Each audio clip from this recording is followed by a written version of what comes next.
Welcome to the Kendra Woods Show. I'm Kendra Woods, and this is a space for high-achieving women navigating success, self-doubt, and the pressure that often lives beneath it. On this show, we explore the hidden patterns that shape how you lead your life, make decisions, and relate to success. Because success isn't just what you build, it's how you lead yourself. And here, we learn to lead ourselves well. Hello, and welcome back to the Kendra Woods Show. I am so glad you're here.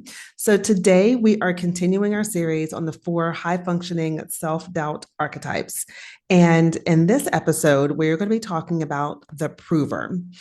Now, this is a woman who looks incredibly capable on the outside. She is responsible, driven, she is dependable, she gets things done.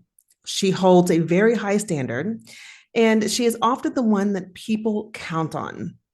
But underneath all of that capability, there is often a quiet pressure that's running in the background. And that is the pressure to keep performing, the pressure to keep achieving, the pressure to keep showing up strong, the pressure to keep proving that she is worthy, valuable, competent, needed, successful, or enough. And so before we go any further into the archetype for this episode, I'm going to remind you once again, right? Like today we're talking about the prover. Understand that the prover archetype is not a label. It is a mirror. Okay. It's not about putting yourself in a box or making yourself wrong. This is about giving language to a pattern that may have helped you succeed, but may also be costing you more than you realize. Because the prover archetype is not lazy. She is not unmotivated. She is not lacking discipline. In many ways, she has actually built her life and business on discipline. But the deeper question is this: what is driving the discipline? Is it devotion or is it pressure? Is it self-leadership or is it proving? Is it rooted in peace or is it rooted in the fear that if you stop pushing, everything might fall apart? And so that is what we're going to be exploring in our conversation today. So let's begin first by naming what the prover archetype actually is and how she tends to move through her life, business, leadership, and success. So now the core pattern of the prover is this: her success is often driven by pressure and proving energy. She works extremely hard. She pushes herself constantly. She holds herself to very high standards. She struggles to rest without guilt, and she often feels responsible for everything. So now externally, she can look very successful. People may look at her and people may think, you know what, she has it all together. She's so disciplined. She's so capable. She's so strong. And she may be, right? Like all of that can be very much true. But internally, she is having a different experience because there can be this quiet, exhausting belief that says, if I stop pushing, everything will fall apart. Or maybe it sounds like if I slow down, I'll lose momentum. If I rest, I will fall behind. If I do not hold everything together, no one else will. If I'm not producing, I'm not doing enough. If I'm not achieving, I'm not valuable. And so this is where high functioning self-doubt can become hard to recognize because the prover does not always look insecure, just like with the other archetypes. It's not like this blatant in your face, insecure woman walking around, right? So she may look confident. She may look productive. She may look ambitious. She may look like the woman who knows exactly what she's doing, but deep down, there's often a part of her that feels like her worth is still on trial. So she keeps working. She keeps pushing. She keeps producing. She keeps trying to prove through her effort that she deserves the success, the money, the visibility, the relationship, the recognition, the rest, the joy, the life, the business, the desire. She's trying to prove all of that. And this is important because her success is real, Her gifts are real. Her leadership is real. But the question becomes, has her success been built on a foundation of calm authority? Or has it been built on exhaustion energy? And now, this archetype here, I really resonate with this archetype when I think about the past version of me in corporate, right? This was me. And I've said this in my story so many times. If you would have seen me, back then in my corporate position, right? I mean, externally, I just looked like I had it all together. I was well put together. I was professional. I knew how to do my work. I just looked like I had it all together, and in many ways, I did. Okay, and so that's why these patterns are so hard to spot, because there's part truth to it, right? It's not just you showing up and pretending to be this woman, like you are that. But internally, I was having a different experience. I was feeling so much like I had to prove that I belonged in the position that I was in. I had to prove that I was a hard worker. I had to prove that I was valuable to keep in that position, And the thing is that over time, that is immense exhaustion. Like, you just become so tired of carrying that energy, so tired of carrying that pressure. And eventually it begins to leak out externally. And so this is why it's important to understand and name these patterns, because I think for a while you can probably walk around with these patterns and you can go about your day and you can function, right? This is why it's called high functioning self doubt. You are functioning in the world. But I promise you, there will come a point where you're like, you know what? This is not working anymore. You're going to start to see things in your life, in your business, in the way that you're showing up in your life that you're just not happy with anymore. You're going to start noticing that your energy is different, that, you're not as carefree as you used to be, that you're not laughing as much as you used to be, that your work or your business doesn't feel as fulfilling as it used to feel. Everything's starting to feel heavy. Everything's starting to feel like it takes so much effort. And this is where we really have to stop and pause and be the calm observer and the calm witness and say, okay, what pattern is running here?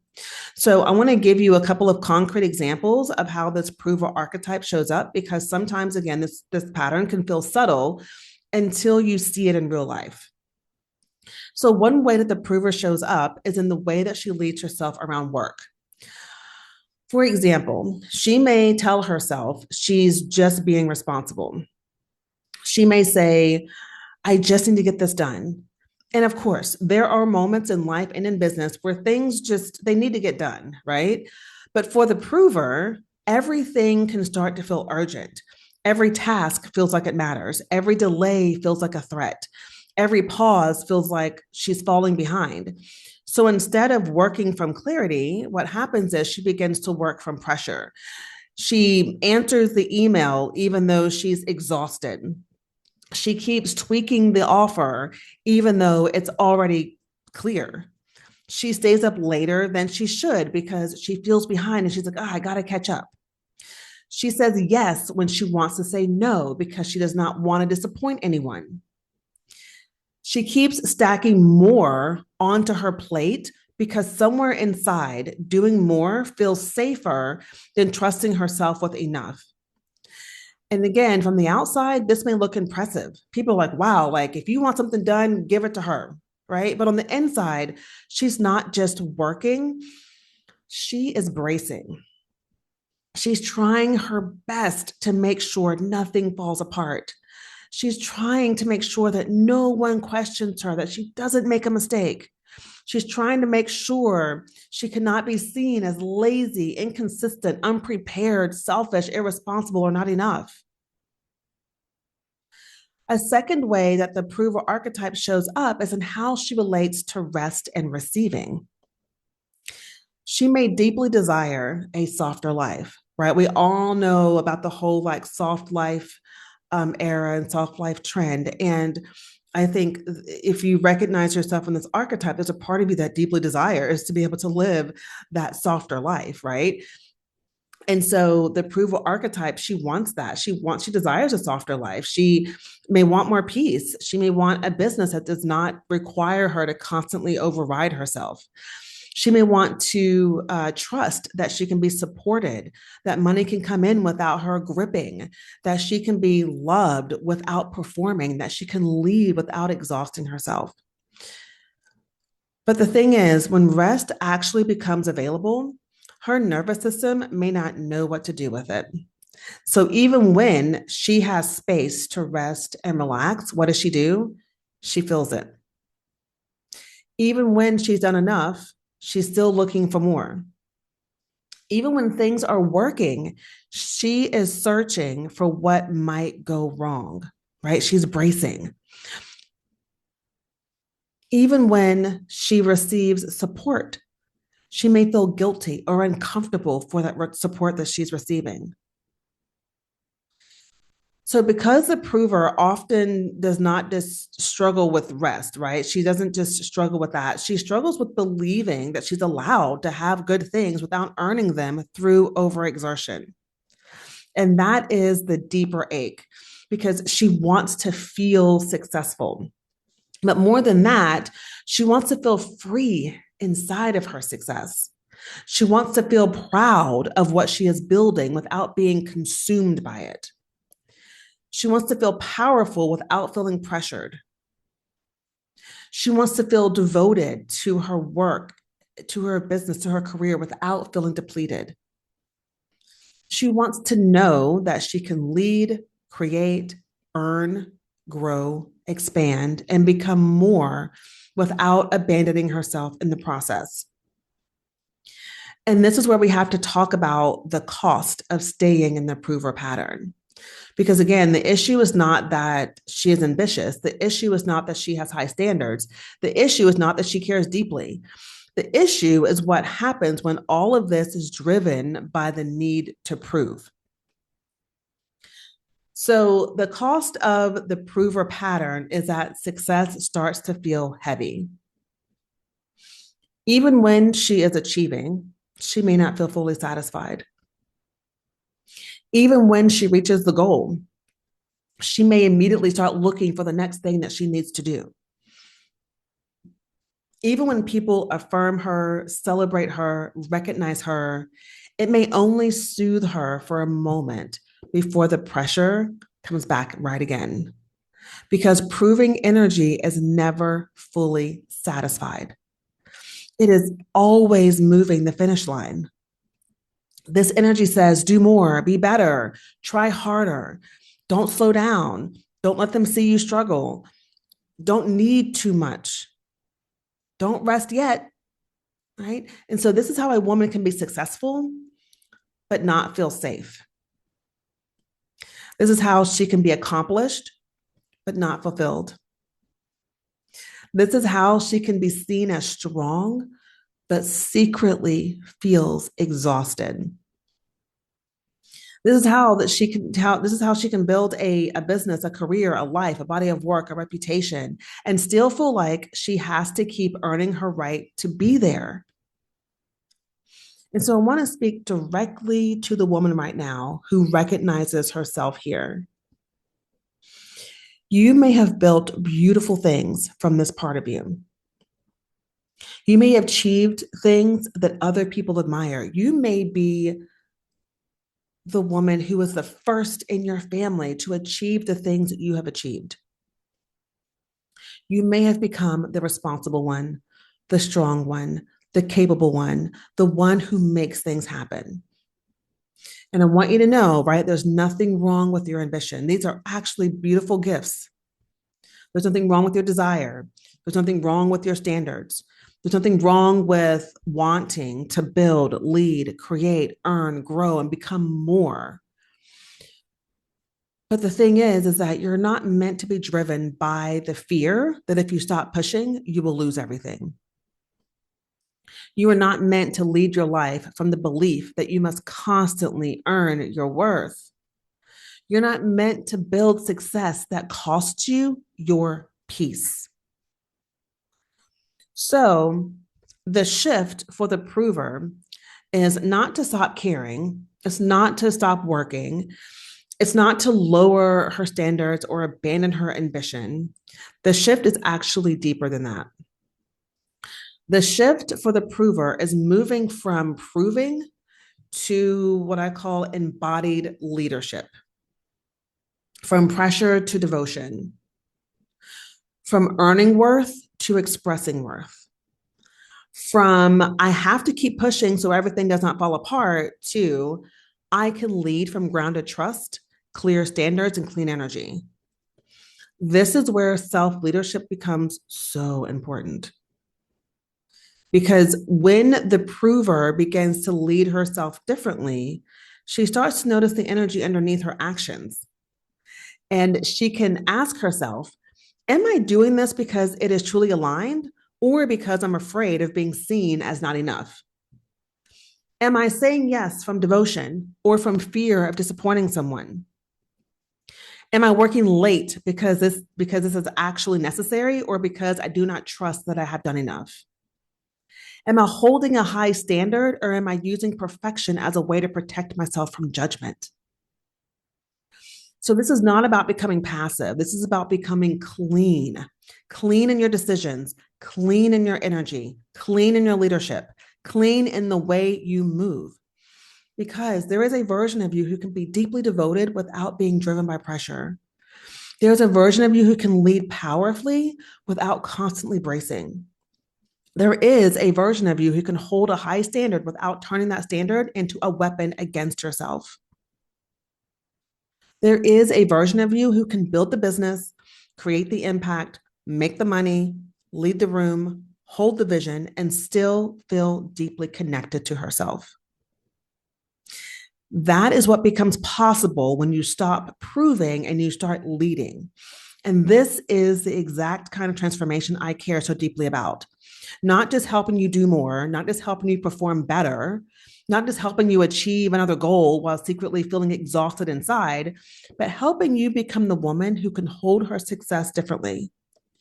Helping you become the woman who can trust herself. Helping you become the woman who can move with calm authority. Helping you become the woman who no longer has to abandon her nervous system, her peace, her body, her truth, and her joy in order to feel successful.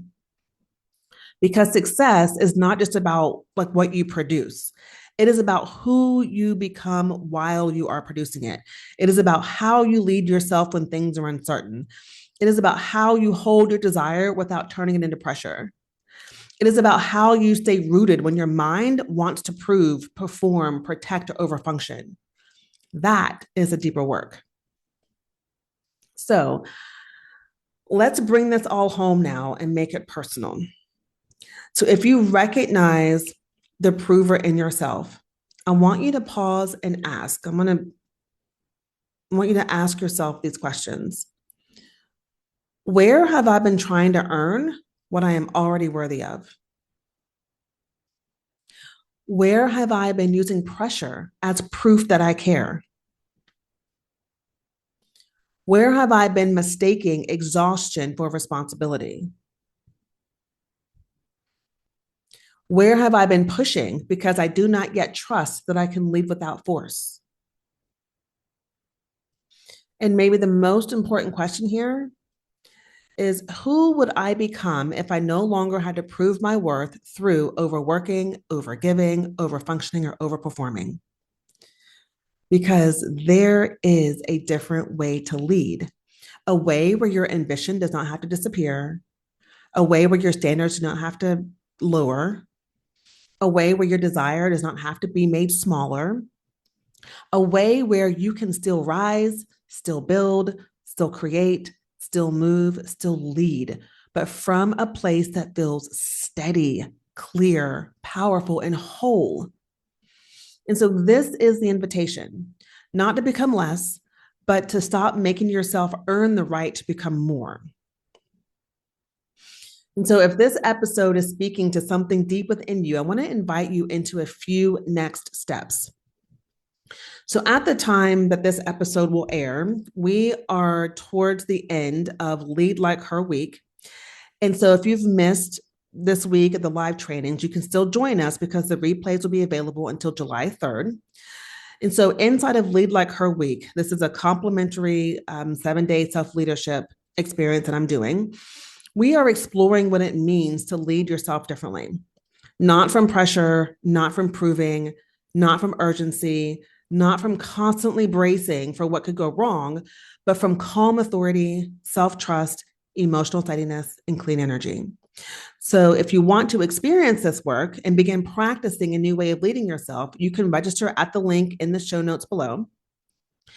And if you feel called to explore the next round of the Lead Like Her course when enrollment opens again, I would love to invite you to join the waitlist. When you join the waitlist, you are going to have first access to when enrollment opens. I am going to do some really special bonuses and discounts for the people that are on the waitlist. And Lead Like Her is my deeper group experience for the woman who's ready to stop leading from pressure and start becoming the woman who can hold more success, visibility, desire, money, leadership, and expansion without abandoning herself. And if you know that you're craving more personal support, more intimacy, more direct personal mentorship, you can DM me on Instagram to learn more about the Lead Like Her Intensive, which is my private mentorship experience. Because this work is not about becoming someone else. I say this all the time. It is about finally leading as the woman you were always becoming. A woman who no longer has to prove her worth through exhaustion. A woman who can trust herself. A woman who can move with clarity. A woman who can hold her ambition without letting it harden into pressure. A woman who can lead herself well. So thank you so much for being here with me today. If you are enjoying this series, if you are enjoying this episodes, I would love it if you would share with me on Instagram what you're enjoying. I am at the Kendra Woods. You'll see the link for my Instagram in the show notes. Come over to Instagram and let me know what you think. I would love to hear your thoughts on this. What is standing out for you? What archetype you are resonating with? And if you have a friend in your life, a coworker in your life, a business accountability partner in your life, someone who needs to hear this message, please share this episode with them, right? Let's uplift each other. Let's provide each other with resources and support to help us live our best lives on our terms, okay? So until next time, lead yourself well.